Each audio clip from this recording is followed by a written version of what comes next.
I agree. Absolutely useless. It plays no part whatsoever. It's just useless, isn't it? It's like wasps. What's the point in them? Really. That was Sean O'Hagan on salad and wasps.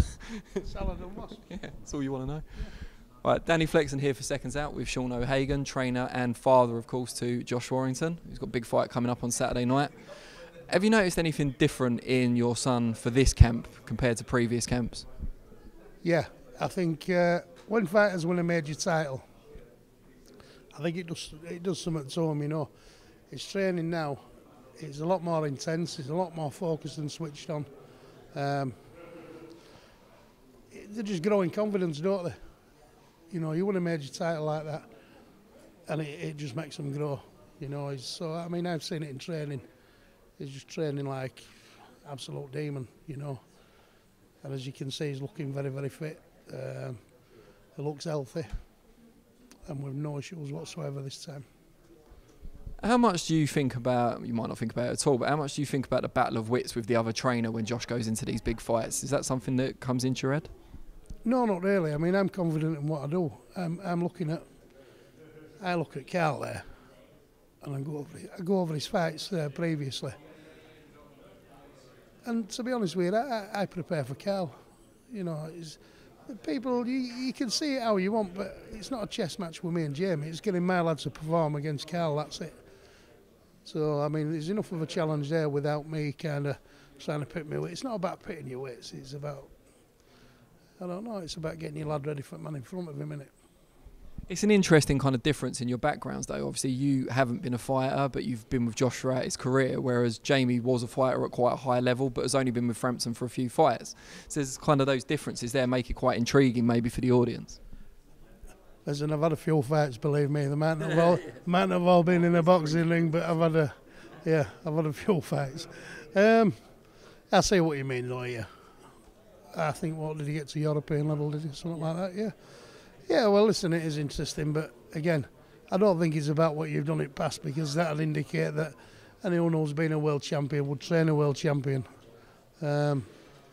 Anybody who's been a British champion and train a British champion, you know, I think it's about being good at what you do. Being a trainer, being a champion, it's all different things out there. What about the fact that Josh is your son? Does that mean automatically that your bond's going to be tighter than Jamie's bond with Frampton? Yeah, I think so. I think it does, yeah. I think it don't mean I take it easy on him in any way, you know, shape or form. It's probably is the opposite, yeah. He gets a lot more stick. I can say I can say things to him that any other fighter would pack the bags and go, won't they? But he can't, he's stuck with me. So, yeah, I think it is. It's a good close bond, you know. What does it mean to you when he gets these big wins? Obviously, he's already beaten Selby, could beat Frampton on Saturday. What does it mean to you, both as his trainer and as his father? Once again, I mean, we're famous for being knocked out when criticised and by so-called boxing experts and pundits. And really, all it does is that, just sticks 2 fingers up again, doesn't it? Follow that, that's all I say, you know. I don't have to explain myself. The results explain it for us, you know. So then by that token, do you want people to continue to doubt you? So should Josh get the job done on Saturday, you still want that fuel for the fire? Yeah, it just makes us even more determined, doesn't it, you know. But, do you know something, it's kind of relaxing in a strange kind of way that we don't have any pressure, because we're always expected to get beat, aren't we? But we don't get beat, you know, we don't even come close to getting beat.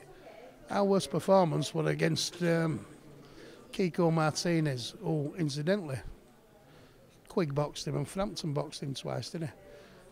He was boiled to death at super bantamweight, very, very short training camp. We gave him a 16-week camp. He was fully prepared, climbed in that ring at 10 stone 2, 10 stone 3. And unfortunately, we suffered a really, really bad injury with it first 2 rounds. So we couldn't kind of employ tactics that we've been training for. That was our worst ever performance. Well, I'll settle for that. You know, if you've got an injury like he had, and a performance like that, then I'll settle for that. That was our worst performance. However, I've seen some of Carl's worst performances. I just don't know if he can bring back what he had. He keeps going on about Santa Cruz, but let's be honest. Santa Cruz, he's got fast hands, hasn't he? You know, but I'm not sure he can bring them days back. I'm really not. I'm not saying he's over ill. It just seems to me that when he's speaking on interviews and newspaper articles, he's trying to talk himself into the fact that he wants to be there, you know. I really don't think he does. I think he's just going up money now, you know. I think the desire and passion's gone a long time ago. One thing I wanted to ask you, when you were building Josh up, when you were in the away corner so much on the small hall shows and English title fights and the gradual kind of build-up, did you always see it coming to here where we are now, a pay-per-view fight, a world title, bigger venue, sold out? No, I'd be lying if I said I did, because I didn't. What we've done is we took an average fighter, worked with him, we've persevered, we've done things right way, and we've just kept progressing, you know. And we've kept, every time we've been presented with a step up, then we've taken that, you know, we've taken the opportunities. So no, I'd be lying if I said, yeah, I knew we'd finish up here. But as you've kind of gone up the levels and you've achieved something new each time, what are your expectations now? What are the ambitions now? Because they must have changed a lot. Well, I think what we've got to do now is we're confident. We're where we deserve to be. He's a world champion. He's been handed to him. It hasn't been by default. Fought for everything. We've fought your Amagassas, your Patrick Islands, your Dennis Sealands, you know, your Martinez. We've fought everybody, haven't we? You can go back even further than that. All our fights have been against good opposition. Your Martin Lindsay's, you know. So we're here on merit.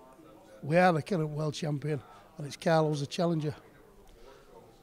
Brilliant. Well, Sean O'Hagan, in fact, we thank you for your time, and best of luck on Saturday night. No worries. Thank you.